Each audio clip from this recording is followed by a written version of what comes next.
Essa última sexta-feira começou Yom Teruah em Israel. Começou sexta-feira, dia 15, e vai até o próximo domingo, dia 20 e pouquinho. Para quem conhece um pouquinho de cultura judaica, começou Rosh Hashanah, que é o ano novo bíblico, e vai finalizar no próximo domingo com Yom Kippur, que é o dia do perdão, o dia da consagração, aquele dia que biblicamente o sumo sacerdote entrava diante de Deus. Antes que Cristo tivesse vindo na terra, ele entrava diante de Deus para apresentar um sacrifício, para que fosse determinado diante de Deus, Deus determinasse se o ano seria um ano bom ou um ano ruim. Nós vamos entrar nesse texto, nós vamos entrar nesse contexto aqui hoje, porque não é só um fato histórico, não é só um fato judaico, mas ele é um fato bíblico que está aqui em Levíticos. Mas em todos os sentidos esses fatos apontam para Cristo, e eu quero te trazer essa correlação das festas e Cristo nessa noite, para que a gente possa desfrutar da estação que Deus está abrindo sobre as nossas vidas a partir de hoje. Então Levíticos 23 diz assim: e disse o Senhor a Moisés: diga também aos israelitas, no dia 1º do 7º mês, vocês terão um dia de descanso, uma reunião sagrada, comemoradas com toques de trombeta. Não realizem trabalho algum, mas apresentem ao Senhor uma oferta preparada no fogo. Agora eu queria que você abrisse comigo em Colossenses, já lá no Novo Testamento, Colossenses capítulo 2. Colossenses 2, versículo 16. Acho que eu não passei para os meninos. Passei, glória a Deus. Colossenses 2, 16.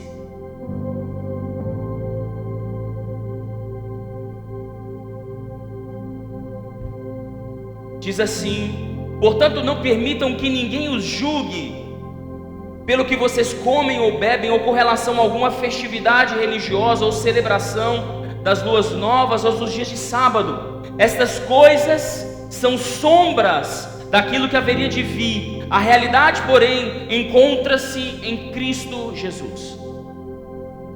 Eu queria que a gente lesse isso de novo. Estas coisas são sombras do que haveria de vir. Sombras do que haveria de vir. Tudo que nós vemos no Velho Testamento são sombras daquilo que haveria de vir. São apontamentos que se cumprem em Jesus. Eu queria que você olhasse para a pessoa que está do seu lado e dissesse: a pessoa mais importante da igreja, a pessoa mais importante da terra, a pessoa mais importante dos céus é Jesus Cristo. Então tudo o que aconteceu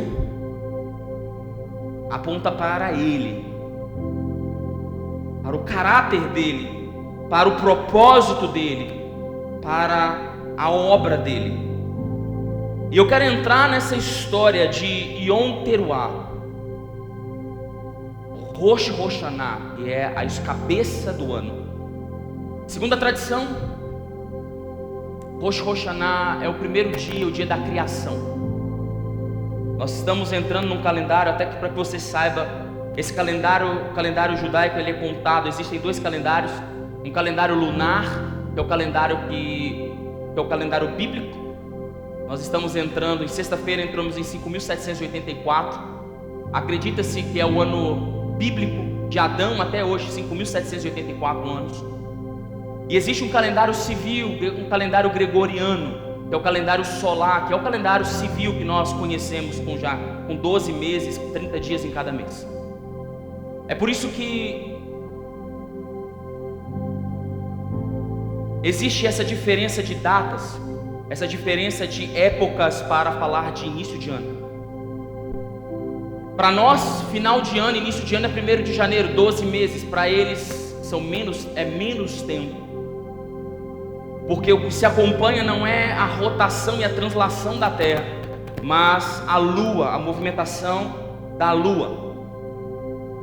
Dentro disso existem algumas festas, e Rosh Hashanah, que é a festa, a cabeça do ano, é uma festa onde eles comemoram a percepção de um novo começo, um novo ano. Acredita-se dentro da cultura que quando acontece a festa, chamada festa da trombeta, abre-se um novo tempo, abre-se um portal. E durante 10 dias os judeus oram e jejuam, para que o dia de Yom Kippur haja um jejum nacional. E ainda hoje isso acontece, para que haja um julgamento de Deus sobre a nação para o próximo ano, para que Deus responda positivamente, para que eles sejam abençoados, para que naquela cultura de um povo agrícola pudesse vir as chuvas serôdias e as temporãs, para que tudo cooperasse, para que eles fossem bem-sucedidos.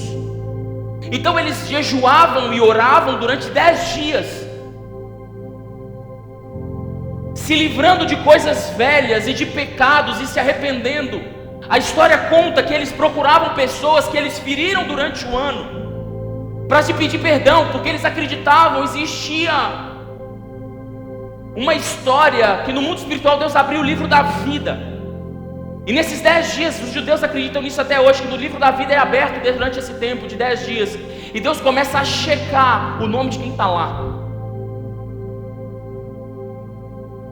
Fulano, Beltrano, esse aqui, nós vamos mandar a passagem aérea para ele esse ano. Esse daqui, nós vamos promover ele, mas esse daqui nós vamos promover ele aqui para o céu. Então nós vamos resolver a vida dele aqui esse ano. É como se Deus abrisse o livro da vida e decidisse quem vive e quem morre num período de 10 dias. Isso eu estou contando para vocês a cultura, mas o princípio que aponta para Jesus não tem a ver com a cultura. Aonde que se revela o caráter de Cristo numa festa dessa? E isso é mais importante do que a festa em si, porque nós podemos celebrar a festa, nós podemos entrar na festa, nós podemos conhecer a história, nós podemos nos afundar nisso, mas o princípio se perde diante da festividade, e a gente não pode perder de vista o princípio. O princípio é que todas as vezes que Deus manda a gente parar e diz: olha, eu estou começando algo novo, é um processo, é uma chave, é uma palavra de recomeço nas nossas vidas. Quando essa estação chega, o princípio é: para tudo que você está fazendo, faz uma avaliação, porque eu quero recomeçar coisas novas na sua vida. Você está tendo a chance de recomeçar de novo a partir de agora. E talvez esse recomeçar de novo seja um grande empecilho, uma grande pedra para muitas pessoas ultrapassarem.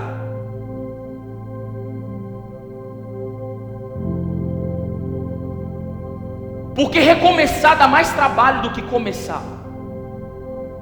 Quando nós não temos credibilidade nenhuma, nós lutamos e trabalhamos para conquistar a credibilidade, mas quando nós perdemos a credibilidade, é muito mais difícil reconquistar o que se perdeu do que conquistar o que se não tem. Mas Deus está interessado em começar coisas novas de novo dentro de você. Deus está interessado em recomeçar, reescrever novas histórias. Deus está interessado na sua vida, não está estagnada na sua história. Então celebrar Rosh Hashanah, ou contemplar o que está acontecendo, é olhar para essa história e dizer assim: por causa de Jesus, eu tenho o direito de começar de novo. Porque Jesus morreu por mim, eu tenho a chance de começar de novo. Eu quero que você olhe para quem está do seu lado, dá aquele sorriso para ela e pergunta para ele assim: você precisa recomeçar de novo? Seja no seu casamento, no seu ministério, no seu trabalho, sua profissão, a sua história. Eu acredito que nessa noite Deus quer ativar a gente para novos começos. Eu quero que você abra sua Bíblia comigo em Isaías capítulo 43.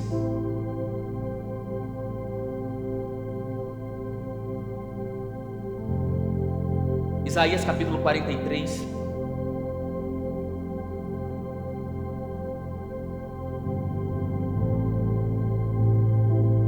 Versículo 18.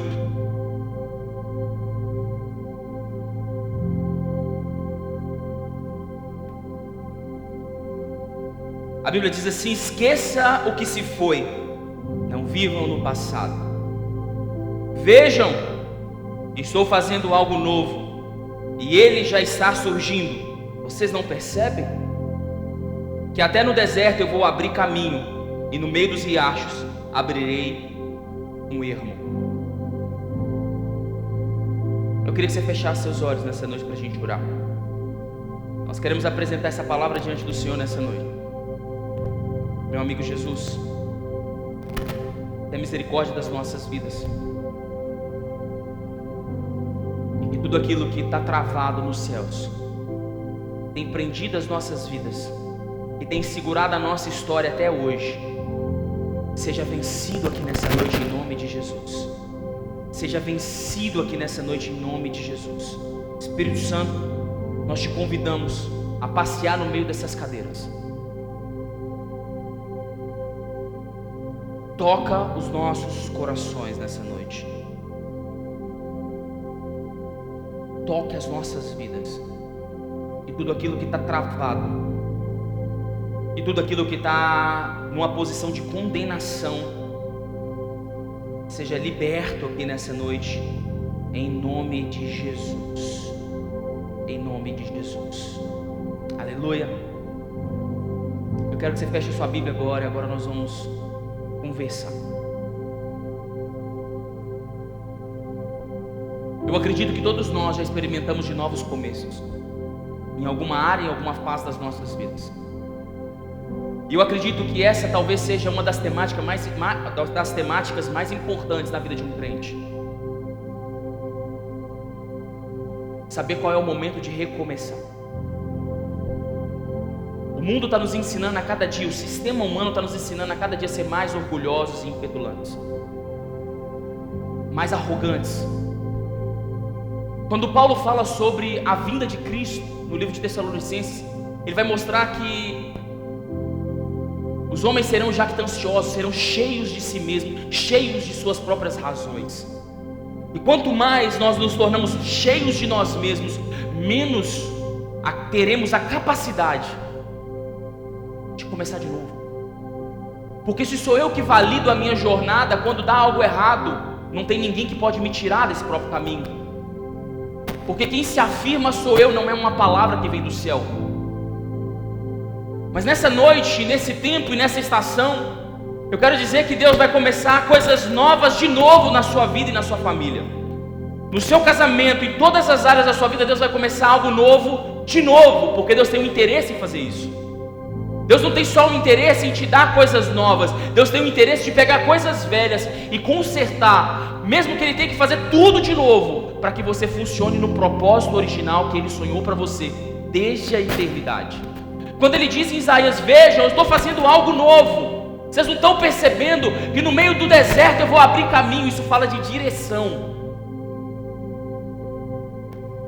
Direção para começar de novo. Nessa noite eu quero profetizar que Deus vai dar uma direção nova para você começar de novo na área que você precisa. Ele diz: eu vou acabar no meio, eu vou abrir ermo no rio. Isso fala de provisão, a água fala de provisão. Aquilo que você precisa para começar de novo nessa noite, Deus vai liberar sobre a sua vida nessa noite, em nome de Jesus. Em nome de Jesus. Então a gente precisa saber como que nós podemos, como que Deus vai usar esse novo restart, esse novo start, esse novo começo. Eu acho que a primeira coisa é deixando de olhar para trás. Deixando de olhar para trás e começar a olhar para um alvo, a olhar para aquilo que Deus sonhou sobre as nossas vidas. Porque o seu passado fala das suas escolhas, mas o seu futuro fala dos sonhos de Deus para você. Tem muita gente aqui hoje que está chamando de passar, de destino, aquilo que é só uma passagem na sua vida. Lugares que você não gostaria de estar espiritualmente, emocionalmente, que você acha que é o seu fim, Deus está chamando de passagem, você chamando de destino. Deus está dizendo: oi, eu não é aqui que eu quero você, eu quero que você avance. Mas você chegou num ponto que você fala que isso aqui é o que Deus tem para você. Eu quero dizer que não é. Em nome de Jesus, não chame de destino aquilo que é só uma passagem, só um tempo na sua vida. Não existem só tempos fáceis. Preste atenção no que eu vou dizer. Não existem só tempos fáceis, nem diante de Deus. Longe de Deus é impossível, mas perto de Deus também não vai existir tempos fáceis na nossa caminhada. Vai ter momentos que Deus vai provar a gente. Vai ter momentos que Deus vai botar a gente sentadinho e vai provar o nosso coração. E eu vou te dizer uma coisa que eu tenho aprendido. Quando Deus sente saudade da gente, no momento que Deus mais sente saudade da gente, Deus chama a gente para o cantinho, tira tudo que está na nossa frente e nos chama para o cantinho. Não é porque Ele quer nos corrigir, é porque muitas vezes Ele só tem saudade da gente.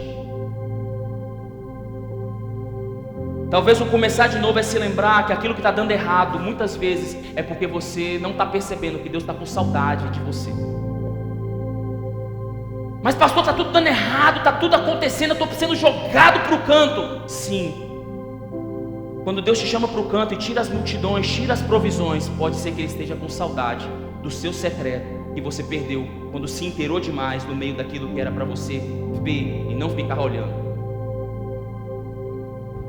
Começar de novo é se libertar daquilo que te prende a olhar para o alto. É se desprender de decisões que aprenderam o seu passado e amarraram o seu futuro. É acreditar que maior é aquele que está em nós do que aquilo que aconteceu no seu passado. Maior é aquilo que a palavra que Deus está dizendo hoje do trono, do que as sentenças negativas que você viveu lá atrás. Nós estamos acostumados a chamar as pessoas que se convertem de neófitos. Alguém aqui já ouviu essa palavra, neófito? Levanta a mão para mim, você já ouviu essa palavra? Sabe o que significa neófito? Neófito significa uma planta nova. Uma planta nova, um neófito significa uma planta nova.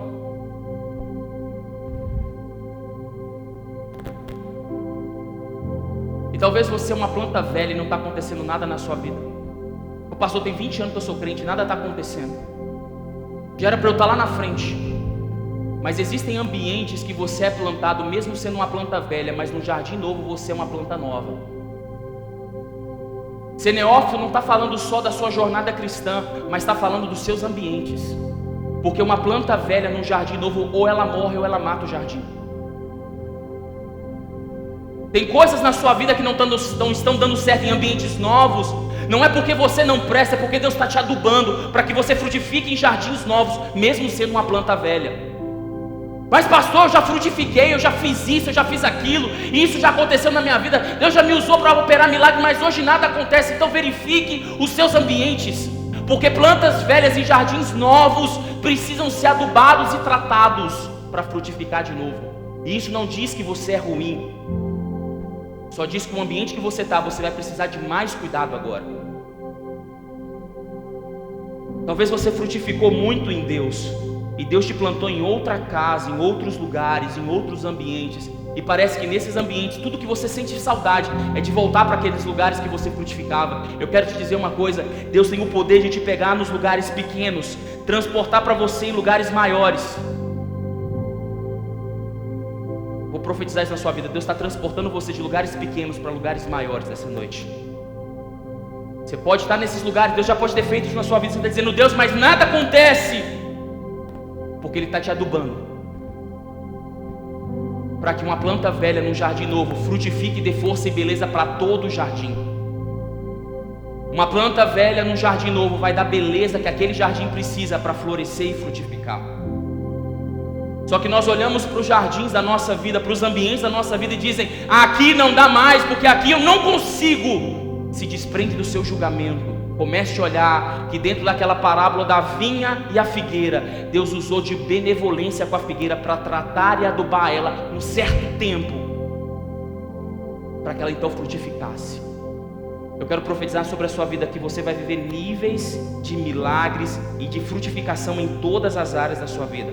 E se isso não está acontecendo, eu vou dizer de novo para você acreditar: Deus vai promover níveis de milagre e frutificação na sua vida em todas as áreas, em nome de Jesus. Mas se você está vivendo em ambientes que isso aparentemente não acontece, então receba o cuidado de Deus nessa noite. Perceba o cuidado de Deus te transportando de um jardim velho para um jardim novo, para que você cresça ainda mais, em nome de Jesus. O problema é que muitas vezes Nós achamos que por causa do transporte, esse é o nosso destino. Nós nos achamos velhos e acabados. Nós nos sentimos que já deu. Mas a Bíblia diz em Joel que os velhos terão sonhos. Isso fala, os jovens terão visões. Então eu quero dizer que o melhor tempo da sua vida ainda está para chegar, em nome de Jesus. O melhor tempo que Deus tem para você ainda está para chegar. Porque quando Deus te tira de um lugar pequeno e te coloca num lugar maior, algo maior vai acontecer na sua vida, em nome de Jesus. Mas esse transporte pode ser doloroso. Esse transporte pode ser doloroso. E quando nós não percebemos esse transporte e esse cuidado, pode demorar tempos duros e difíceis sobre as nossas vidas. Mas eu quero te falar que Deus é um Deus de recomeços. Deus é um Deus de recomeços. Aquilo que você viveu até hoje não se compara com aquilo que você ainda vai viver em Deus, em nome de Jesus. Em nome de Jesus. Seu passado, se foi bom ou se foi ruim, não se compara, porque o seu passado fala das suas escolhas, mas o seu propósito fala das escolhas de Deus sobre a sua vida novamente. Aleluia. Não sei de onde você saiu, eu não sei de onde você foi gerado, mas eu quero dizer para você que se hoje você ainda não está frutificando, eu quero falar com pessoas que já frutificaram, se você já frutificou e hoje não está frutificando, Deus está derramando sobre a sua vida um bálsamo aqui nessa noite, para que você perceba o cuidado de Deus, para que você seja uma árvore frutífera a tempo e a fora de tempo e em todas as estações. Deus vai começar a reescrever a sua história, seus ministérios, suas empresas, seus sonhos. Deus começa a reescrever tudo isso essa noite em nome de Jesus. Aleluia. Você crê nisso? Você crê nisso? Você pode aplaudir o Senhor nessa noite por isso? Deus vai começar a reescrever a sua história aqui nessa noite em nome de Jesus. Deus vai começar a reescrever. Pastor, o senhor não sabe o que eu passei. A Bíblia diz: o choro dura uma noite. O choro é um hóspede, mas o habitante da sua vida é o sorriso, é a alegria que vem pela manhã. Pastor, eu não sei o que passou, eu não sei o que eu vivi, pastor, sofri igual um subaco de aleijado, pastor, você não sabe, mas Deus é capaz de reescrever a sua história, independente do que você passou. Deus começa nessa estação a te dar direção e provisão para dar continuidade daqui para frente. Deus começa a abrir um portal, uma porta para você passar e ser frutífero novamente, em nome de Jesus. Aleluia. Estou empolgado com isso hoje. Oh, Jesus, já fazia apelo hoje. Eu queria que você abrisse sua Bíblia em Gênesis capítulo 15. Gênesis capítulo 15, verso 4.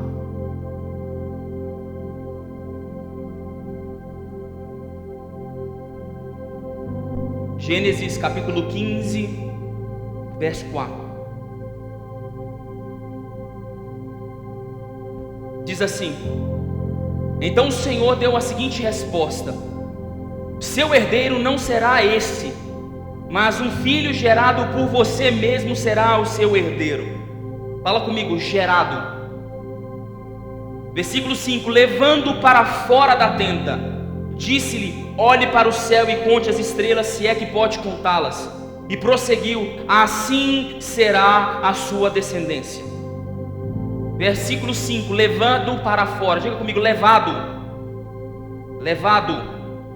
E disse, versículo 6: Abraão creu no Senhor, isso foi acreditado como justiça.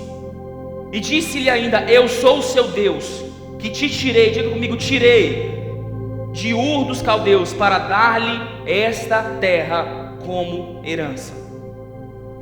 3 palavras: gerado, levado. Gerado, levado e tirado. Levado, gerado, levado e tirado. A palavra, essas 3 palavras no hebraico é a mesma palavra. A palavra chama yatzah. Quando nós escrevemos no português, essa palavra é gerado, tirado e levado, conduzido. Só para que você possa fazer uma breve reflexão, quando a Bíblia diz que Deus levou Abraão ou conduziu Abraão para fora da tenda, A palavra aqui não é uma palavra convidativa. A palavra não é, por favor, Abraão, faça o favor aqui fora. A palavra aqui sugere que Deus tirou Abraão puxando ele pela orelha. Vem cá, vem aqui fora. Sabe quando a mãe pega a gente que ela não abre a boca, ela só fala assim: vem aqui fora, aqui, vem cá. Olha pro céu. Se você puder contar as estrelas, é isso que eu vou fazer na sua vida. Já tomou esses puxão de orelha da mãe? Vem cá, menino. Gerado, conduzido e arrancado. A palavra yatsa significa ser arrancado, ser espremido. Quando Deus quer reescrever uma história, e essa história de Abraão é uma história de recomeços.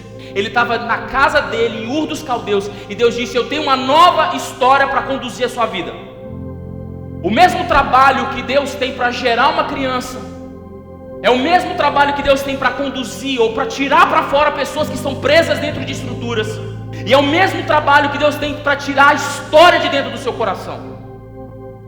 O que Deus disse é que o seu filho, o que você foi gerado, eu estou espremendo para gerar algo novo na sua história, Abraão. Porque foi eu que fui o Deus que estou te arrancando dessa tenda. Porque quando ele estava na tenda, a Bíblia vai mostrar que ele estava desacreditando na promessa. Deus já tinha feito a promessa, e não sei se você sabe, Abraão foi o pai da fé, porque ele creu na mesma promessa por 25 anos. Crendo na mesma promessa, mas em algum momento dessa jornada ele começou a esmorecer. Ele começou a duvidar, será mesmo? Então Deus disse: vou te arrancar dessa tenda, eu vou te arrancar desse casulo, eu vou te arrancar dessa incredulidade, eu vou te espremer, menino, e vou te botar aqui para fora. Olha o que eu tenho para você.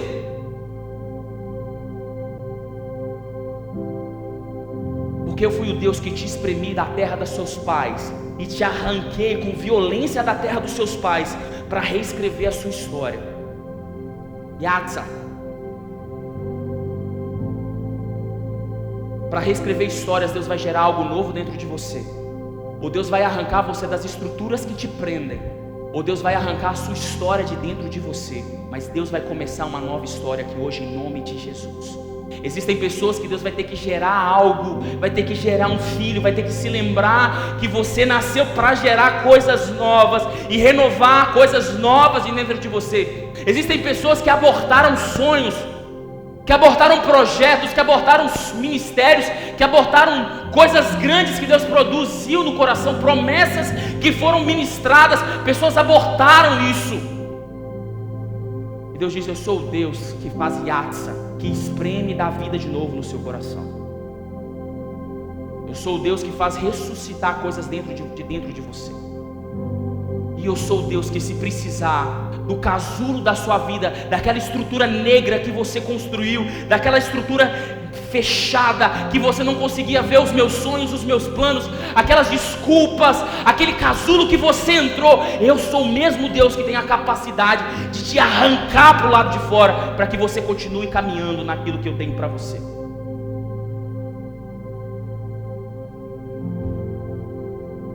Se alguém te disse que recomeçar é fácil, não é. Porque quem recomeça pode sentir dores de parto novamente. Recomeçar pode te fazer sentir dores novamente. Dores que foram cauterizadas dentro de você. Começar de novo pode falar com você e te arrancar de lugares que você está confortável hoje. E eu quero profetizar em nome de Jesus que Deus vai te arrancar de lugares confortáveis para reescrever a sua história em nome de Jesus. Ou talvez Deus pode te arrancar esses lugares. Deus pode te arrancar você desses lugares, ou pode arrancar esses lugares de dentro de você. Preste atenção, Deus pode arrancar você de determinados lugares para começar de novo, ou pode arrancar lugares de você para começar de novo. Porque Deus tem um interesse em começar, e Ele vai começar algo novo novamente no seu coração aqui hoje, em nome de Jesus. Não acredite que o que chegou até aqui é o fim. Não chame de destino aquilo que é só uma passagem, em nome de Jesus. Aleluia. Eu queria que você abrisse comigo agora em Juízes. Juízes, capítulo 6. verso 24. Juízes, capítulo 6, verso 24.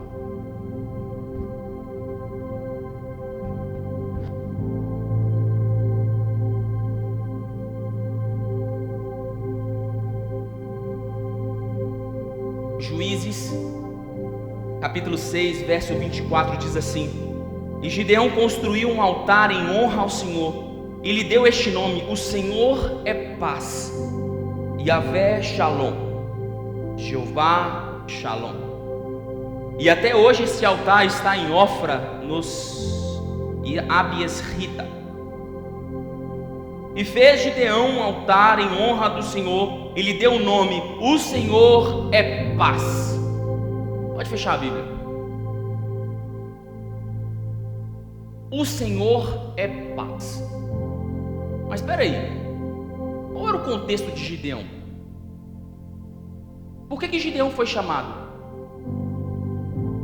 Se nós lermos o capítulo 6, a gente vai ver que os midianitas estavam entrando na terra e destruindo a terra. A Bíblia diz que os israelitas estavam se escondendo em covas. A Bíblia diz que Gideão estava malhando trigo no lagar e se escondendo. Era uma guerra. Deus diz assim: eu estou te levantando, eu estou te levantando, Gideão, para você destruir os midianitas. A gente sabe da história. E Gideão venceu os midianitas com quantos homens? Quantos? Obrigado. Deus chamou Gideão para uma guerra, e Gideão levanta um altar para a paz. O nome daquele altar devia ser Yahvé Sabaote, ou Jeová Sabaote, o Deus da guerra. O Senhor é a minha justiça. Mas ele diz: Jeová Shalom é o nome do altar, o Senhor é a paz. Como que alguém que vive em guerras profetiza paz? Como que alguém levantado para uma missão de destruir os inimigos levanta um altar chamado paz?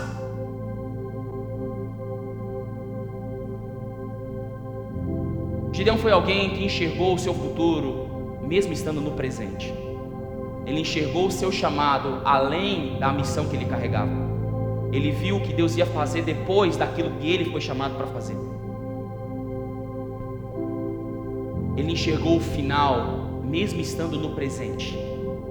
Ele enxergou o futuro mesmo no meio do caos de uma guerra.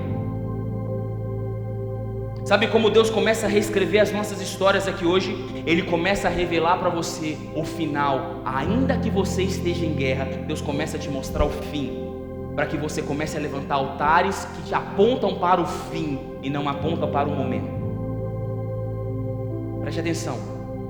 Nós estamos acostumados a dobrar nossos joelhos e dizer: Senhor, entra na minha guerra, Deus, resolve esse problema. Gideão disse assim: Deus, se o Senhor me chamou, se o Senhor disse que era comigo, se o Senhor me levantou, então eu estou pronto e eu sei que eu vou vencer. Mas eu quero te dizer, Senhor, o meu futuro eu quero viver da tua paz e não da guerra que o Senhor me chamou. Preste atenção no que eu vou dizer. Existem altares que são construídos para o seu momento. Sabe o que é um altar? Um altar é uma declaração. O altar é uma oferta. O altar é um voto que você levanta e diz: Deus, a partir de hoje, a partir desse altar, nunca mais a minha vida é a mesma. Um dos primeiros pontos de altar na Bíblia, quando Jacó deita numa pedra, e a Bíblia diz que ele sonha com uma escada e anjos subiam e desciam. E a Bíblia diz que quando ele acorda, ele constrói um altar e diz: o Senhor esteve aqui, e nunca mais a minha vida é a mesma a partir de hoje, porque se o Senhor for comigo, eu sou com o Senhor também. E aquele altar, o céu respeitou aquele lugar. O céu respeitou aquelas palavras. O céu disse: eu concordo com você, Jacó. Nós levantamos altares para os momentos, mas nós nos esquecemos de levantar altares para o chamado final, para aquilo que Deus quer fazer nas nossas vidas. Nós nos preocupamos mais com os momentos de tribulação. do que com a concretização das promessas que Ele tem para fazer na sua vida. Eu quero profetizar, você vai viver para viver promessas que Deus vai construir na sua história, na sua família, na sua casa, nos seus sonhos. Você vai viver coisas que você duvidava 2 anos atrás, 3 anos, 5 anos. Você vai viver coisas surpreendentes na sua vida e na sua história. Mas o céu respeita altares. O céu não respeita vontades, o céu respeita altares que são construídos. Quando nós construímos altares para o nosso futuro, nós estamos dizendo: Deus, o que eu estou vivendo, eu vou lutar, eu vou guerrear, e eu vou fazer o que é necessário, mas eu quero dizer que os meus olhos estão lá, Senhor. É aquilo ali que eu sonho, é aquilo ali que eu quero, e ainda que eu não consigo hoje enxergar aquilo tudo, eu quero dizer para o Senhor: eu vou lutar, mas eu sonho com aquilo ali. Se Deus quer reescrever uma história, Deus vai mostrar o que Ele quer fazer na sua história. Se Deus te chamou aqui hoje para começar a reescrever uma história, Ele vai te mostrar qual é a história que Ele quer reescrever na sua vida. Talvez seja a história da sua família, talvez seja a história do seu casamento, talvez seja a sua história ministerial. Eu não sei qual história Ele vai escrever, mas eu sei que se Ele te chamou aqui, Ele te chamou para levantar um altar que aponta para aquilo que Ele vai fazer na sua história. Chegou o tempo da gente parar de olhar para agora e começar a olhar lá na frente. Qual é o altar que você tem levantado? Quais são os marcos da sua vida futura? Porque se eu perguntar para você hoje, você pode dizer: pastor, eu estou só lutando e correndo atrás. Mas qual é o altar que você está levantando para o seu futuro? Qual é o preço de oração? Quais são os votos? Quais são as ofertas que você tem buscado para levantar o seu futuro? Você pode estar vivendo a guerra agora, irmão, e tomara que as nossas guerras estejam pesadas, porque o tamanho da sua guerra, o tamanho da pressão que você está vivendo, é o tamanho da vitória que você vai viver. O tamanho da pressão, o tamanho do peso que você está vivendo, é o tamanho do plano de Deus na sua vida e na sua história. Esse é o tamanho da guerra que você está vivendo, é o tamanho do propósito. Mas é tempo da gente levantar os olhos e dizer: Senhor, eu estou vivendo, mas eu sei que existe muito mais para mim lá na frente. Então eu vou levantar os meus olhos e olhar o futuro e não o que eu estou vivendo agora.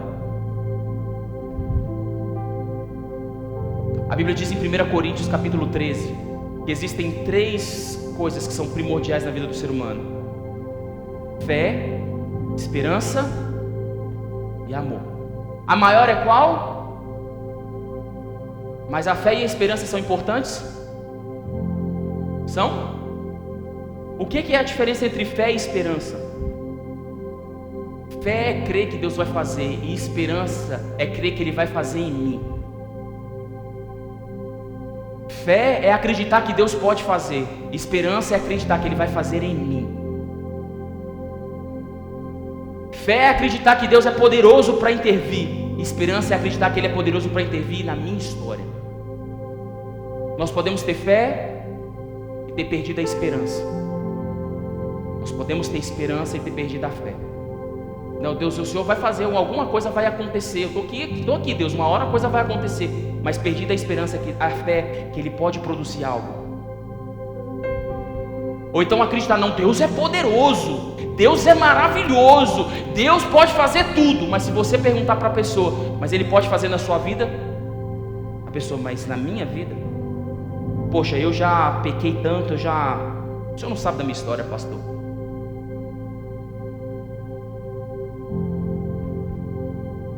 Eu quero te convidar nessa noite a levantar um altar profético na sua vida. Se Deus quer reescrever a sua história, está na hora de levantar um altar para a sua história reescrita, para a conclusão dos sonhos. Deus está te chamando nessa noite para dizer para você: eu vou começar a reescrever tudo de novo.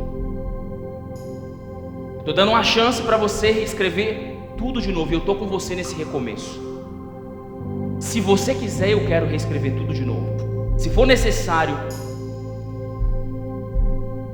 eu começo de novo com você. Mas você não precisa ficar aonde você está. Você não precisa permanecer no lugar onde você está. Você não precisa chamar de destino aquilo que eu fiz da sua vida somente uma passagem. para você aprender. O som do recomeço é o grito que Jesus deu na cruz: está consumado. Quando Jesus disse está consumado, todas as nossas dívidas foram pagas. Tudo foi pago para que agora nós tivéssemos uma nova história. Talvez um dia você ouviu: você tem direito a uma nova história, mas as pedras do caminho, as batalhas, o calor das batalhas te fizeram estagnar no meio do caminho. Mas hoje Deus abre uma porta no céu e diz: você pode passar, porque eu paguei o seu preço e a sua história não chegou no final. Eu vou fazer coisas que você orou e chorou por muito tempo, mas ainda não era o tempo de acontecer. Mas eu vou fazer, porque a sua história não acabou. Você pode olhar para quem está do seu lado e dizer, como um coração de profeta: a sua história ainda não acabou. A sua história ainda não acabou. Você pode dizer para quem está do outro lado: a sua história ainda não acabou. Se você puder, olha para quem está atrás de você, na sua frente, e diz: sua história ainda não acabou. Sua história ainda não acabou. Não acabou. Deus continua sendo Deus dos improváveis, irmãos.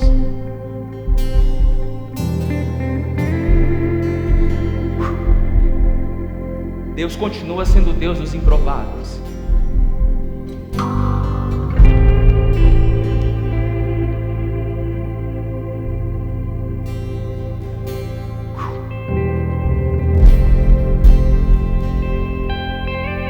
Talvez você está aqui hoje e você é um improvável. Ou por muito tempo você foi um improvável. A ovelha negra da família, aquele que todo mundo jogou pedra, aquele que todo mundo duvidou.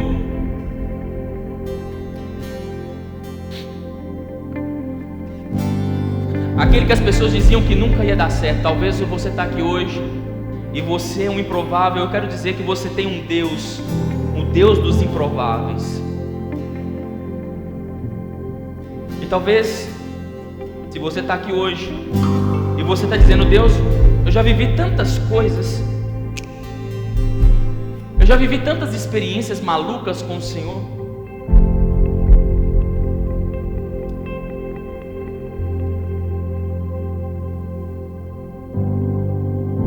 mas se em algum momento essas coisas se perderam,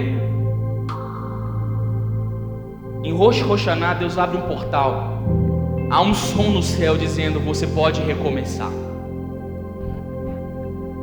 Hoje eu profetizo sobre a sua vida. Existe um som do céu dizendo para você: você pode recomeçar.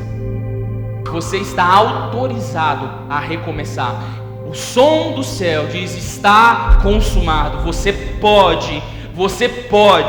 Você e a sua família podem recomeçar uma nova história. Os seus sonhos, você pode recomeçar de novo. Você crê nisso? Então eu quero te convidar para a gente orar sobre isso. Você pode ficar de pé.